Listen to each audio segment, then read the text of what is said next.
जय हिंद एवरीवन, स्वागत है आपका वी नेशन 111 के एक नए एपिसोड में, जहां आपके लिए लेकर आते हैं इंडियन डिफेंस की प्रमुख अपडेट्स को। सबसे पहले तो चैनल को सब्सक्राइब करना मत भूलिएगा।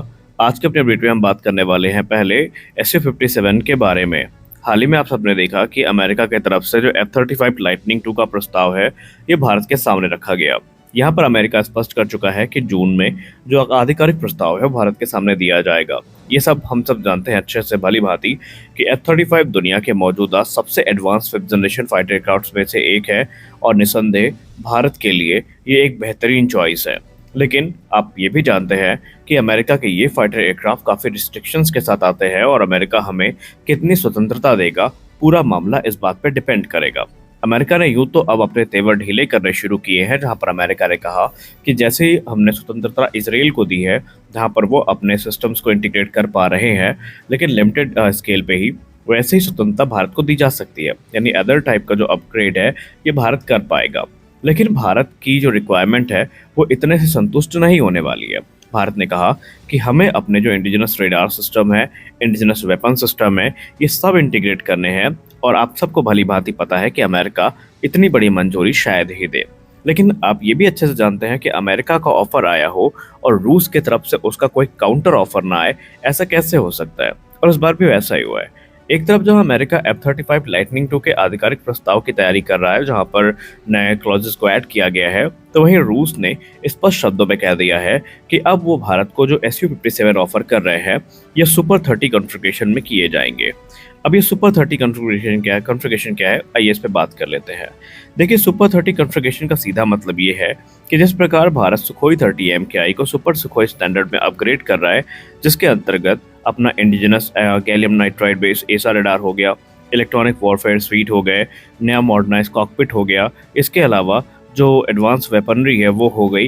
ये सारी चीज़ें सुपर सुखोई में ऐड की जा रही हैं। उसी प्रकार की जो स्वतंत्रता है अब SU-57 के साथ भारत को देने की बात की गई है।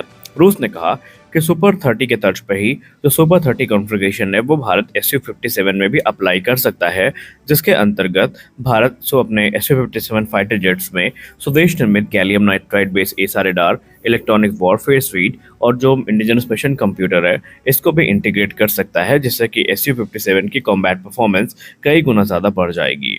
और ये चीज़ें स्पष्ट तौर पर भारत को अट्रैक्ट करने के लिए काफ़ी महत्वपूर्ण मानी जा रही हैं। इसके अलावा इंडियन मेड वेपन सिस्टम, जिसमें air to air, air to surface weaponry शामिल है, वो भी यहाँ पर ऐड किए जाने की बात की गई है। SU-57 बेसिकली भारत के लिए काफ़ी महत्वपूर्ण बताया जा रहा है एक्सपर्ट्स की तरफ से, क्योंकि उनका मानना है कि अगर भारत की कभी ऐसी स्थिति आती है कि भारत को फिफ्थ जनरेशन फाइटर्स लेने पड़े, तो निसंदेह भारत यहाँ पर F-35 की तरफ नहीं जाना चाहेगा। इसके पीछे F-35 की कैपेबिलिटी शामिल नहीं है। F-35 की कैपेबिलिटी पे कोई सवाल भी नहीं उठा सकता, क्योंकि ये बेहतरीन फाइटर्स हैं। लेकिन इनसे जुड़े जो रिस्ट्रिक्शंस हैं, ये भारत को फोर्स करेंगे रशियन प्लेटफॉर्म की तरफ जाने के लिए। और ऐसे में SU-57E सुपर 30 कॉन्फ़िगरेशन में भारत के लिए गेम चेंजर साबित हो सकता है। अब इस चीज़ को लेकर एक कंट्रोवर्शियल डिबेट शुरू हो जाती है। इसमें दो पक्ष बनते हैं। एक पक्ष SU-57 का समर्थक है, दूसरा F-35 का। लेकिन हम यहाँ पर अगर प्रैक्टिकलिटी को देखें तो फिर भारतीय वायुसेना के लिए SU-57 ज़्यादा सेंस बना रहा है। हालांकि भारतीय वायुसेना प्रमुख या पूर्व वायुसेना प्रमुख आप कह सकते हैं, RKS भदौरिया सर की बात माने तो वो ना तो F-35 का समर्थन करते हैं, ना ही वो समर्थन करते हैं SU-57 का। उन्होंने तो ये भी कह दिया कि यहाँ पर अधिकतर डिबेट का आधार ये होता है इन SU-57 वर्सेस F-35 के पीछे कि चाइना पाकिस्तान को J-35 दे रहा है और ये एयरक्राफ्ट 2026 से 27 तक पाकिस्तान को मिल जाएंगे। और इसी रिपोर्ट को आधार बनाकर भारत पर दबाव बनाया जाता है कि भारत यहाँ पर जो तुरंत एक पैनिक डील है उसके तरफ चला जाए। जबकि पूर्व वायुसेना प्रमुख का मानना है कि पैनिक डिसीजन हमारे हित में नहीं होंगे। हमें अब उन रास्तों को देखना है जो प्रैक्टिकली हमारे लिए ज़्यादा अच्छे हों और उनके पॉजिटिव रिजल्ट्स हमें देखने को मिले। और ऐसे में उन्होंने स्पष्ट शब्दों में एडवांस फ्रीडम कॉम्बैट एयरक्राफ्ट का समर्थन किया है। उन्होंने कहा कि ये रास्ता ऐसा रास्ता है जो आपको सही मायने में ताकत प्रदान करेगा।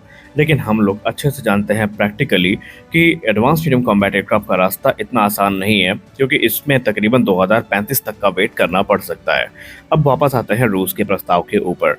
रूस का काउंटर ऑफर सिर्फ यहाँ पर indigenous radar system, mission computer तक सीमित नहीं है। उन्होंने बाकायदा कैसे प्रोडक्शन होना है, कैसे एयरक्राफ्ट की डिलीवरी की जानी है, कौन कौन से चेंजेस किए जाएंगे, कैसे प्रोग्राम आगे बढ़ाया जाएगा, इसकी रूपरेखाओं को भी डिस्कस किया है।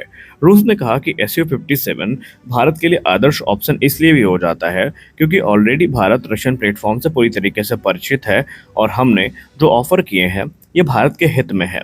इसके अलावा रोस्टेक ऑफिशियल ने मीडिया संस्थान IDRW से बात करते हुए कहा कि ये स्ट्रेटजिक मायने में भारत के लिए काफ़ी इंपॉर्टेंट बन जाता है क्योंकि ये एक ऐसा प्लेटफॉर्म है जो कि 5th जनरेशन कैपेबिलिटी को होस्ट करता है और भारत में इजीली बनाए जा सकते हैं। रोस्टेक ने कंफर्म किया कि हिंदुस्तान एरोनॉटिक्स लिमिटेड की जो नासिक फैसिलिटी है ये इनकी one of the most favourite facility बन जाती है और ये इसे SU-57 के प्रोडक्शन के लिए काफ़ी आइडल साइट भी मानते हैं। उनका कहना है कि नासिक प्लांट ऑलरेडी 220 से ज़्यादा सुखोई 30 MKI जेट्स को बना चुका है और यहाँ पर लगभग वो सारे इक्विपमेंट्स मौजूद हैं जो कि एयरक्राफ्ट प्रोडक्शन के लिए ज़रूरी होते हैं। उन्होंने ये भी कहा कि इसके लिए आपको 30% से भी ज़्यादा बदलाव या कम बदलाव करने पड़ेंगे और ये फैसिलिटी पूरी तरीके से रेडी हो जाएगी। यहाँ पर सबसे इम्पोर्टेंट चीज़ जो हमें देखने को मिली वो ये थी कि ये जो पूरा का पूरा प्रोडक्शन प्लान है इसमें रशिया ने एक प्रैक्टिकल चीज़ भी सामने रखी है। उन्होंने कहा कि हालांकि SU-57 प्रोग्राम में जो आप लोकलाइजेशन का पाथ देख रहे हैं जहां पर इंडियन सिस्टम और सब सिस्टम के इंटीग्रेशन की बात करी गई है तो ये 3 से 4 वर्ष का समय ले सकता है मैच्योर होने में, लेकिन इस गैप को फिल करने के लिए रूस एक और अप्रोच के सामने आया है सामने आया है।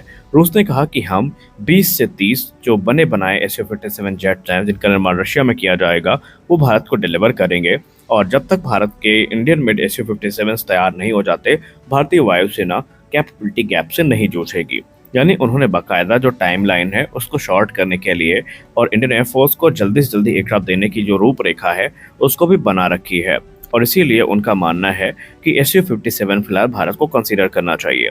लेकिन ऐसा नहीं है कि चैलेंजेस हमें सिर्फ SU-57 के साथ देखने को मिलेंगे या F-35 के साथ देखने को मिलेंगे।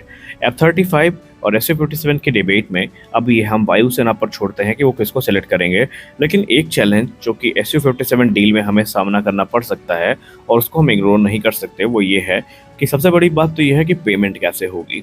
जी हाँ, रूस पर पूरी तरीके से प्रतिबंध लगा हुआ है और already S-400 air defence system की डील में हमने जो पेमेंट रिलेटेड इश्यूज हैं वो देखे और दूसरी बात यह है कि काटसा सैंक्शन की तलवार भी यहाँ पर टंगी हुई है भारत के ऊपर और ट्रंप के जिस प्रकार के बयान सामने आ रहे हैं उसमें ये चीज़ें भारत के लिए थोड़ा और चिंताजनक हो जाएंगी कि क्या अमेरिका गुस्से में भारत पर काटसा की जो तलवार है वो लटका सकता है, क्योंकि अमेरिका जाहिर सी बात है भारत के इस कदम से खुश तो बिल्कुल भी नहीं होगा क्योंकि ये बिलियंस ऑफ डॉलर की डील है और अमेरिका से अगर इतनी बड़ी डील जाएगी तो अमेरिका भारत के कई इंडिजिनस प्रोग्राम को इम्पैक्ट कर सकता है एज आ जो है एक्सपर्ट्स मानते हैं। लेकिन ये भविष्य की बातें हैं और भविष्य में क्या होगा इसके बारे में से अभी टिप्पणी कर पाना जल्दबाजी होगी। आपको क्या लगता है SU-57 की तरफ जाना चाहिए या F-35 की तरफ? अपनी राय कमेंट सेक्शन में जरूर दें। मिलते हैं अगले वीडियो में, तब तक के लिए जय हिंद।